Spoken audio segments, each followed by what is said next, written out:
Hello বন্ধুরা, সবাই কেমন আছো? আশা করি ভালো আছো। তো আজকে আমি ঘরোয়া পদ্ধতিতে হালিম রান্না করব। তো দেখো কীভাবে রান্না করি। যে নিয়েছি মুসুরির ডাল, খেসারির ডাল, তারপরে নিয়েছি মুগ ডাল। তো এখন আমি ডালগুলো সিদ্ধ করে নেব। তো এই যে এখানে কড়াইতে জল দিয়ে দিয়েছি। এখন আমি জলের মধ্যে ডালগুলো দিয়ে সিদ্ধ করে নেব। আমি কড়াইতে তেল দিয়ে দিয়েছি। তো বেরেস্তার জন্য আমি এখানে আলুগুলো ভেজে নেব। পেঁয়াজের যে পরিমাণে দাম, তাই আমি আলুকেই বেরেস্তা বানিয়ে নিচ্ছি। এই যে এভাবে হলুদ লবণ দিয়ে এভাবে ভেজে নেব। এই যে হালিমের জন্য আমার বেরেস্তা হয়ে গেছে, এখন নামিয়ে নেব। অনেকেরা বলতে পারেন যে পেঁয়াজের আলুর দাম কি কম নেই? তো আমাদের দাউদকান্দিতে আলু হলো 60 টাকা কেজি, আর পেঁয়াজ হলো 120 টাকা কেজি। তা আপনাদের ওখানে কার জায়গায় কীরকম দাম কমেন্টে বলবেন। তো এখন আমি বেরেস্তাগুলো নামিয়ে নেব। তো এই যে এখন আমি দিয়ে দিলাম গোটা জিরে, দিয়ে দিলাম গুটে 2টি তেজপাতা। তো এই যে এলাচ দারচিনি দিয়ে দিলাম গোটা কয়েকটি, দিয়ে দিলাম পেঁয়াজ কুচি।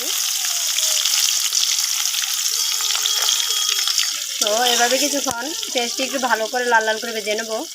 তো এখন আমি দিয়ে দেবো আদা রসুন বাটা, দিয়ে দিলাম 1 চামচ মরিচের গুঁড়া, দিয়ে দিলাম 1 চামচ হলুদের গুঁড়া, দিয়ে দিলাম 1 চামচ ধনিয়ার গুঁড়া, দিয়ে দিলাম পরিমাণ মতো লবণ। এখন সব মশলাগুলো এভাবে ভালো করে মিশিয়ে নিলাম, একটু কষিয়ে নেব এভাবে কিছুক্ষণ। তো এই যে মশলা কষানো হয়ে গেছে, এখন দিয়ে দিলাম মাংস। মশলার সাথে মাংসগুলো ভালো করে মিশিয়ে নেব। তো এই যে মাংসের সাথে মশলা মিশানো হয়ে গেছে, এখন আমি 5 মিনিটের জন্য ঢেকে দেবো। তো এই যে 5 মিনিট হয়ে গেছে, এখন ঢাকনাটাও উঠিয়ে নিলাম। তো দেখেন বন্ধুরা, সুন্দর কালার হয়েছে মাংসটার। এখন আর আমি ঢাকবো না, এভাবে আরও 5 মিনিটের মতো মাংসটা ভালো করে কষিয়ে নেব। যত মাংস কষানো হয় ততই খেতে অনেক মজা হয়। তো এই যে আমার মাংস রান্না হয়ে গেছে। এখন আমি যে ডালগুলো সিদ্ধ করে রেখেছিলাম ওই ডালগুলো দিয়ে দেবো এর মধ্যে। যে ডালগুলো আমি দিয়ে দিলাম, যেভাবে দিয়ে দিচ্ছি। তো এই যে আমি এখন মাংসের সাথে ডালগুলো এভাবে নেড়ে চেড়ে মিশিয়ে নেব। তো এই যে আমি মিশানো হয়ে গেছে, এখন 2 মিনিটের মতো আমি ফুটিয়ে নেব।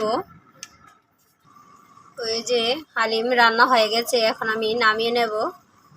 তো এই যে বন্ধুরা, আমার হালিম খাওয়ার জন্য হালিম রেডি হয়ে গেছে।